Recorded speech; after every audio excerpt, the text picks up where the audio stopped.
Assalamualaikum warahmatullahi wabarakatuh. Bismillahirrahmanirrahim. Alhamdulillahilladzi khalaqal insana fi ahsani taqwim. Asyhadu an la ilaha illallahul malikul haqqul mubin. Wa asyhadu anna Muhammadan abduhu wa rasuluh arsalahu rahmatan lil alamin. Wa sallallahu wa sallama ala sayyidina Muhammad wa ala alihi wa ashabihi ajma'in, amma ba'd. Bersyukur kepada Allah, alhamdulillah hari ini Allah masih memberikan kita banyak kenikmatan, nikmat iman, Islam serta nikmat sehat wal afiat. Salawat dan salam mari kita sama-sama sanjungkan kejujuran alam Nabiyuna Muhammad sallallahu alaihi wasallam. Allahumma salli ala Sayyidina Muhammad wa ala ali Sayyidina Muhammad. Berharap kita mendapatkan syafaat ila yaumil qiyamah. Amin ya rabbal alamin. Bagaimana kabarnya anak soleh dan solehah? Mudah-mudahan semuanya dalam keadaan baik, sehat, tentunya masih tetap semangat untuk tetap selalu belajar, dan mudah-mudahan juga semuanya dalam lindungan Allah Subhanahu wa Ta'ala. Pada pembelajaran kali ini yaitu tentang bab 5, yaitu berpedoman pada sumber hukum Islam.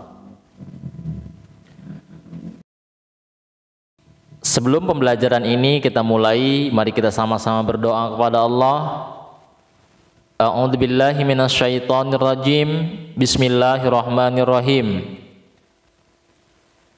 Rabbi jidni ilman warzuqni fahman waj'alni minas sholihin. Mudah-mudahan Allah berikan kita ilmu yang bermanfaat. Amin ya rabbal alamin. Mari kita sama-sama membaca Al-Quran surat An-Nisa ayat 59. A'udzu billahi minasy syaithanir rajim. Bismillahirrahmanirrahim. Ya ayyuhalladzina amanu atii'ullaha wa atii'ur rasul.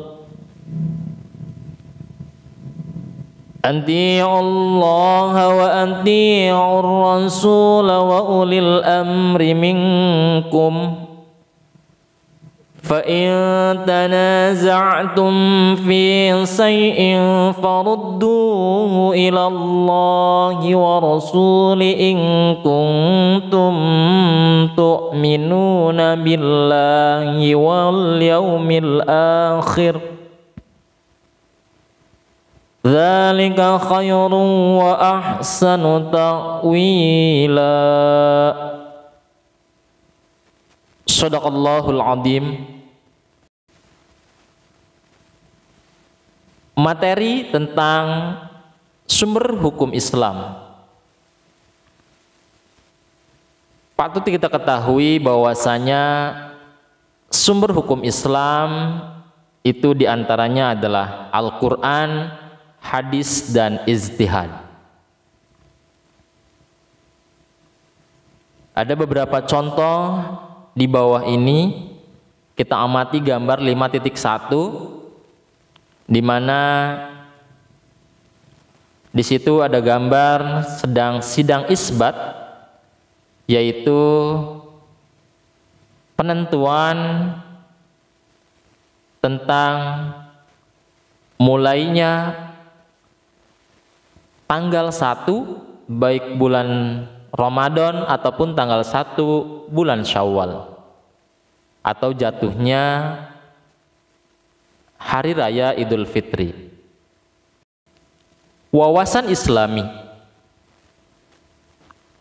Dinul Islam merupakan aturan hidup yang diturunkan oleh Allah Subhanahu wa taala kepada Nabi Muhammad sallallahu alaihi wasallam untuk disampaikan kepada seluruh umat manusia agar mereka memperoleh kebahagiaan hidup baik di dunia maupun di akhirat.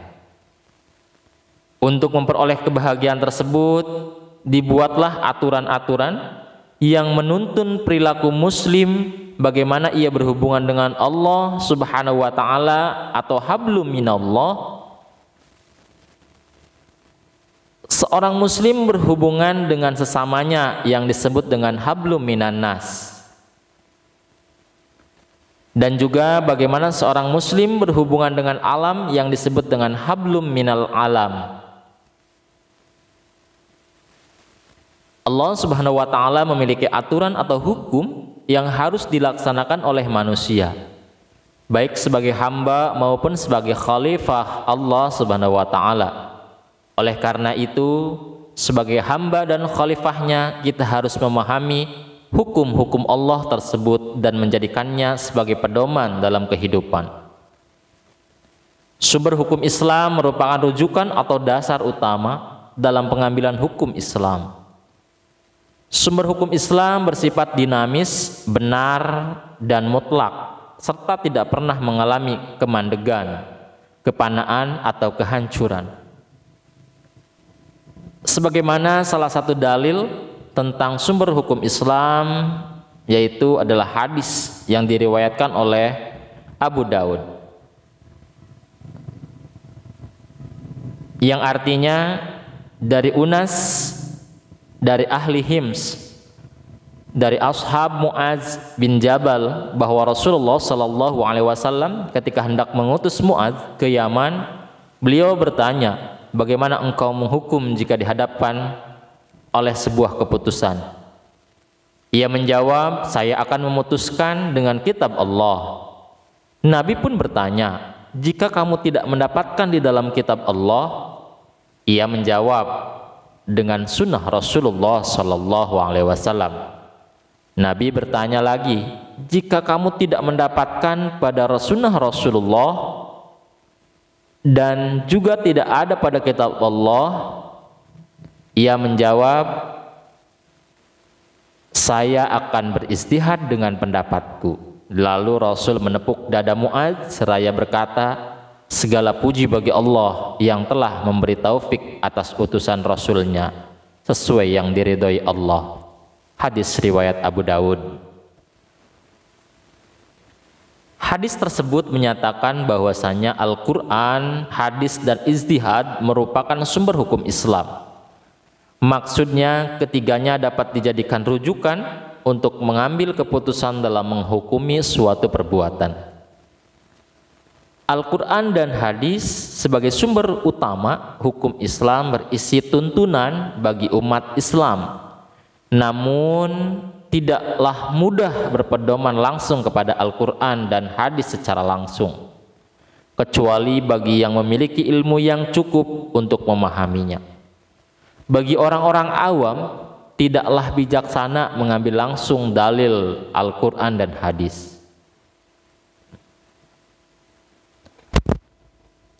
Sumber hukum yang pertama yaitu Al-Quran. Apa yang dimaksud dengan Al-Quran? Al-Quran merupakan kitab suci umat Islam sekaligus sebagai sumber hukum Islam yang pertama dan utama. Secara bahasa, Al-Quran berasal dari kata qoro'a, berarti bacaan atau dibaca. Bacaan sebab Al-Quran merupakan kitab yang wajib dibaca dan dipelajari oleh orang yang mengimani kebenarannya. Secara istilah, Al-Quran merupakan firman Allah Subhanahu wa Ta'ala yang diwahyukan kepada Rasulullah Sallallahu Alaihi Wasallam melalui malaikat Jibril, ditulis dalam mushaf dan diriwayatkan secara mutawatir. Berdasarkan pengertian tersebut, kalam Allah Subhanahu wa Ta'ala yang diturunkan kepada nabi-nabi selain Rasulullah tidak dinamakan Al-Quran seperti Taurat yang diturunkan kepada Nabi Musa atau Injil yang diturunkan kepada Nabi Isa alaihi salam. Keistimewaan Al-Quran. Al-Quran merupakan wahyu Allah Subhanahu wa ta'ala. Yang kedua, Al-Quran turun dengan menggunakan bahasa Arab. Yang ketiga, Al-Quran merupakan hujjah. Yang keempat, Al-Quran adalah mukjizat terbesar Rasulullah Shallallahu Alaihi Wasallam dan bukti kenabiannya. Kelima, Al-Quran sebagai hukum.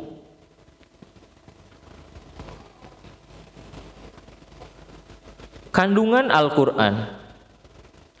Di dalam Al-Quran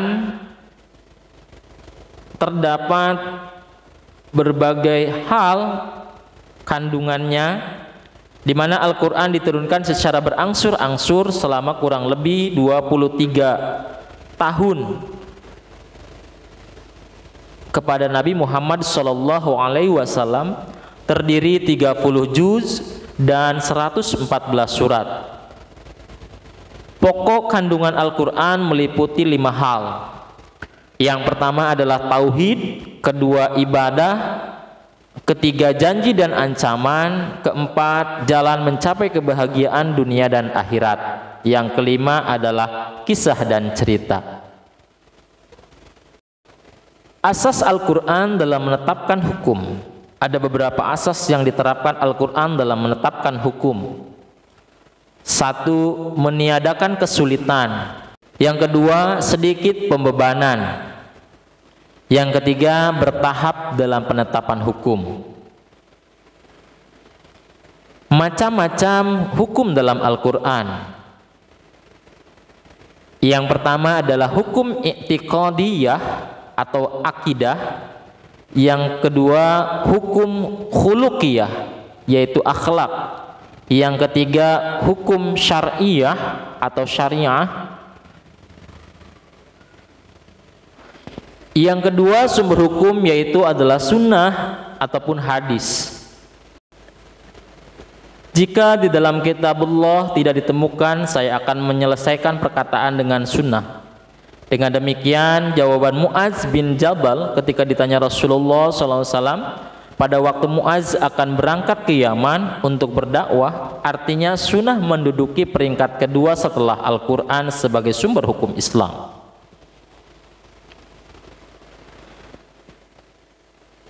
Secara bahasa arti sunnah adalah jalan, tabiat, dan pri kehidupan. Sedangkan menurut istilah, sunnah adalah segala yang dinukilkan dari Nabi Muhammad SAW, baik berupa perkataan, perbuatan, maupun takrir, ketetapan, pengajaran, sifat kelakuan, perjalanan hidup, baik yang demikian itu sebelum Nabi Muhammad SAW diangkat sebagai Rasul maupun sesudahnya.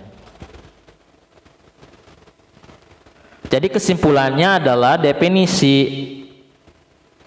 sunnah yaitu mencakup beberapa unsur pokok, diantaranya satu, perkataan Rasulullah, yang kedua perbuatan Rasulullah, yang ketiga takrir Rasulullah, keempat pengajaran Rasulullah kepada sahabat, yang kelima sifat-sifat Rasulullah, yang keenam akhlak Rasulullah, yang ketujuh perjalanan hidup Rasulullah Shallallahu Alaihi Wasallam. Macam-macam hadis. Hadis yang pertama adalah hadis qauliyah, yaitu perkataan Rasulullah. Yang kedua hadis fi'liyah, yaitu perbuatan Rasulullah. Yang ketiga adalah hadis takririyah, yaitu berdiam dirinya Rasulullah ketika melihat suatu perbuatan dari para sahabat, baik perbuatan tersebut dikerjakan di hadapan Rasulullah atau tidak. Yang keempat, hadis hamiyah, yaitu sesuatu yang dikehendaki Rasulullah akan tetapi belum terlaksana. Pembagian hadis. Dalam ilmu hadis banyak ragam pembagian hadis, macam-macamnya tergantung dari sisi mana hadis itu dilihat. Salah satunya hadis ditinjau dari segi sanadnya, yaitu banyak atau sedikitnya orang yang meriwayatkan sanad. Hadis ini dapat dibagi menjadi dua. Yang pertama adalah hadis mutawatir, yang kedua adalah hadis ahad. Hadis ahad terbagi menjadi tiga, yaitu hadis sahih, ada hadis hasan, dan hadis dhaif. Selanjutnya adalah fungsi hadis terhadap Al-Quran. Yang pertama sebagai bayan takrir, yaitu menguatkan hukum yang sudah ditetapkan Al-Quran, sehingga satu hukum memiliki dua dalil. Pertama nas Al-Quran, kedua nas hadis. Yang kedua sebagai bayan tafsir, yaitu memberikan rincian dan penjelasan terhadap ayat-ayat Al-Quran yang masih bersifat umum atau global. Yang ketiga sebagai bayan tasyri, yaitu penetapan hukum yang tidak didapati dalam Al-Quran, misalnya yang diharamkan untuk menghimpun dalam pernikahan seorang wanita dengan bibinya. Sumber hukum yang ketiga yaitu ijtihad. Peristiwa wafatnya Rasulullah Shallallahu Alaihi Wasallam berarti berakhir pula proses turunnya wahyu, dan Al-Quran dan hadis tidak akan pernah berubah dan mengalami penambahan. Sementara itu perkembangan zaman yang membawa perkembangan peradaban, membawa permasalahan tersendiri. Perkembangan zaman yang membawa pada perkembangan peradaban membawa permasalahan tersendiri dikarenakan adanya problematika kehidupan yang muncul pada masa Rasulullah Sallallahu Alaihi Wasallam hidup tidak ada.